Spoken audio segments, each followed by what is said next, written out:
The gates creak open.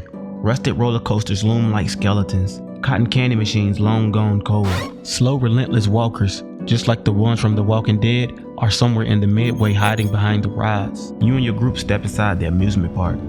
For the hardcore survivor, think Zombieland meets real life, where the funhouse is a maze and the carousel never stops turning. But this isn't a place of laughter anymore. This is where you make your stand. For this scenario, we're dealing with the classic slow-moving walkers. Think The Walking Dead, no rage zombies, no Usain Bolt sprinters. These are the dead brought back to hunt the living. They're slow, but they never give up. And one bite, that's game over, buddy. Is an amusement park actually a good place to survive the zombie apocalypse?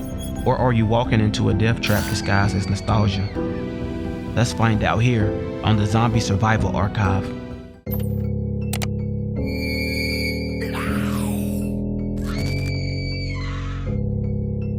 Picture this. You've got 5 people with you. One's limping, another one's got a baseball bat wrapped in barbed wire and no clue how to use it. The group stumbles into Funland Adventure Park, a mid-sized theme park that's been abandoned since Outbreak Week. You climb over a broken turnstile, then past faded signs for water rides and coasters, and into a surreal graveyard of joy. There's the main entrance plaza, open and exposed, but manageable. From there you spot the food court, arcades, maintenance buildings, a medical station, and of course, the rides. There's a towering Ferris wheel that hasn't turned for months. The haunted house attraction, already terrifying before the zombies even showed up. The park is surrounded by a tall metal fence, about 10 feet high. Not indestructible, but a better barrier than most.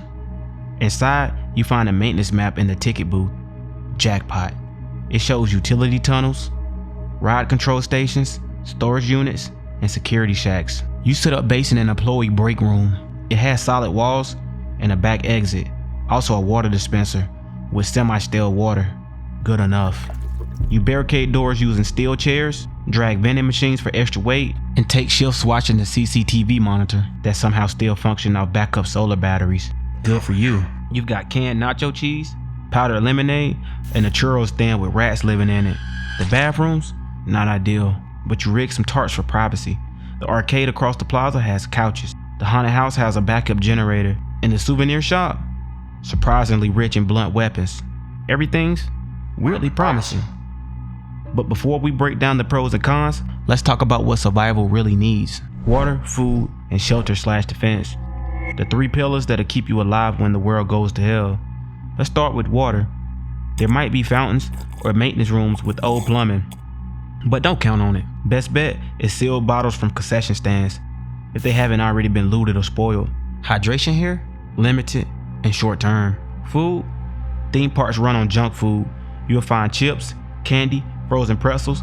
High calories, yes, but zero nutrition. Good for a few days, maybe a few weeks tops. You're not farming here, you're snacking and hoping. Now to shelter and defense. Wide open sightlines, elevated coaster platforms, and reinforced maintenance sheds offers protection, but the park size kinda makes it hard to secure. You'll need a smart strategy and constant rotation. No single spot is safe for long. So now, it's time for us to get into the pros of this whole thing. The layout is massive, giving you space to spread out and create zones, sleeping, scavenging, and recon. Metal fences surrounding the park makes for excellent outer defense. Add a few spikes and it's basically a castle. The haunted house is already designed for trapping and disorienting.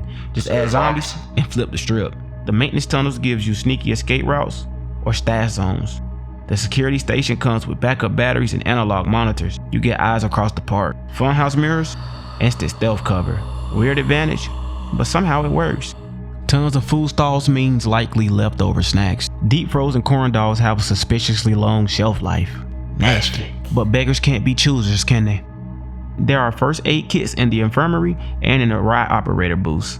You're not a doctor, but bandages are bandages. A central tower for the roller coaster provides height advantage. A nice sniper position for lookout. Theme parks were made for flow. Choke points, lines, and barriers. You can reroute zombies like customers at Disneyland. Morality wise, your brain still associates this place with joy. That matters. Mental survival is mental survival. Also, this place is huge enough to start a new community, complete with housing zones, farming plots, and patrol routes. In the right hands, it could become more than a shelter. It could become civilization. Now, it's time to get a little negative and talk about the cons. The open layout means lots of blind spots. Rides creak in the wind, shadows move constantly, so the paranoia is real. The power's out, so nighttime patrols equals nighttime fuel. Be careful out there, Todd. Also, noise travels. Every gate clang, every scream, every echo across the park. Zombies hear everything. The roller coasters, they're big, visible, and useless unless you plan to ride out of danger at 60 miles per hour. The food is junk. Yes, it's something to eat, but candy, soda, and expired pretzels, it's not great for your health. Great if you're 12, deadly long term. Bathrooms clog really fast, and the sanitation goes downhill day one. If one infected person gets into a crowd area, let's say the bumper cars, it's a bloodbath. Tunnels work both ways also. If you know them, so can zombies, so can looters. The carnival games are rigged, not a survival con, just adding insult to injury.